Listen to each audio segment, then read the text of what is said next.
Let's see. Hello, boys and ghouls.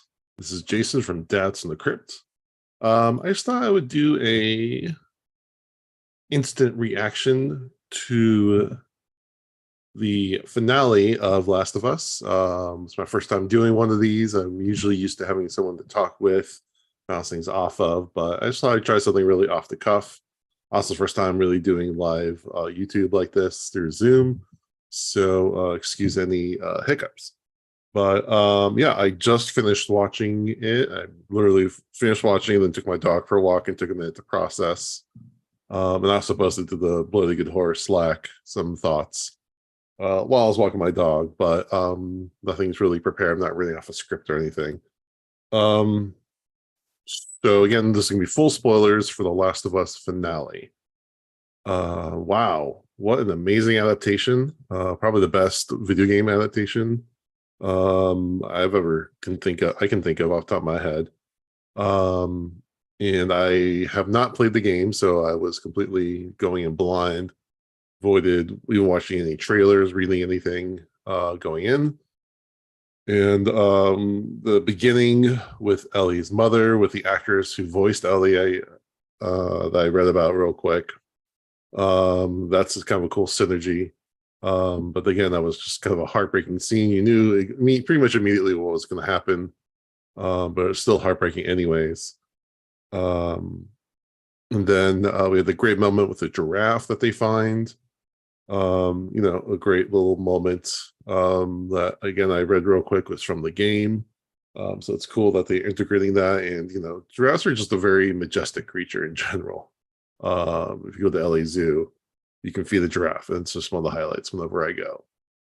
But I really want to talk about the ending, um, where they basically kidnap Ellie, the Fireflies, and they're going to remove her brain, I guess, to try to get the whatever it is that makes her immune. And they are basically going to send out Joel, put him on the side of the road somewhere, I guess. It didn't seem make a lot of sense at first from that. If they're in the hospital, they have full hospital capabilities that they could have put Joel at least under until the operation was done. They could have locked him in a storage room until the operation was done. They could have lied to him. They could have, at the very least, sent him with more than two guys. Again, plot wise, he's gonna overtake the guys. He's gonna go, but he goes full Terminator mode on all these people. And again, emotionally, I understand where he's coming from. It's his surrogate daughter. He's already lost one daughter, so he's like, that's the type of trauma that I'm sure never goes away. So yeah, emotionally, I understand. Rationally, that's an impossible decision to make, whether to sacrifice your own child to save who knows how many people, to change the world. That's not that's an intellectual decision you can think of. There's also the emotional part of it as a parent. It's an impossible thing to come up with, and it would have been interesting to see him struggle with that, or see Ellie struggle with that. But I guess that's kind of the point. He doesn't hesitate, and Ellie never actually has the choice like she did. She doesn't really have much agency in her life in general, just being kind of shuttled around her whole life. So again, plot wise, I understand that they had to, give him the chance to escape, but he just goes full on Terminator, goes to save Ellie. He doesn't even hesitate to shoot anyone in his way.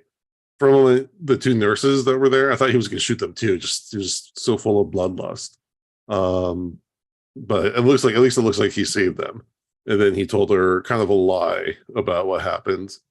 So again, it's an interesting moral quandary. Would you sacrifice a child to save, humanity? Again, I don't think that's a fair question to answer unless you're put in that kind of situation. Even then, who the hell knows? But yeah, it's an interesting thought experiment, and really, again, brings the whole show full circle, in a very interesting moral way. And also, it was a very short episode. I think it was like only, if you took out like all the stuff they had afterwards, it was only about 40 minutes or so, very quickly. And one thing I was very surprised about in this whole series is how little bit of the infected we see. There's like only one in this episode. I can't remember if there were any in the last couple episodes. They definitely front loaded it, which is fine. Like it's, you don't want to get too repetitive and you're on a budget. You don't want to be The Walking Dead where they don't pose enough of a threat. But it would have been nice to have them tie back a little bit. But again, that's not really the point of the show. But they're just so freaking cool that we'd want to see them pop up a little more. But again, I thought that it was an amazing adaptation. I'm very interested to see where they go in season 2. Again, I haven't played that game. So I don't know where they go, but the world's kind of their oyster. I'm curious if they try someone else to help Ellie or to try to extract, or is Joel just going to keep that a secret the rest of her life or his life or whatever happens. I wasn't sure if Joel was even going to make it. I guess the fact that there was another game means he probably would make it, but you never know. Anyways, those are my quick instant thoughts. If you like this video, please like it. If you haven't subscribe, leave a comment, let me know if you like these kind of things, you want to see more of them, or if you have any other thoughts, or if you have an instance resolution to the quandary of sacrificing a child to save humanity, that kind of thing. Leave in the comments. Anyways, hope you all have a good night and a good week. Goodbye.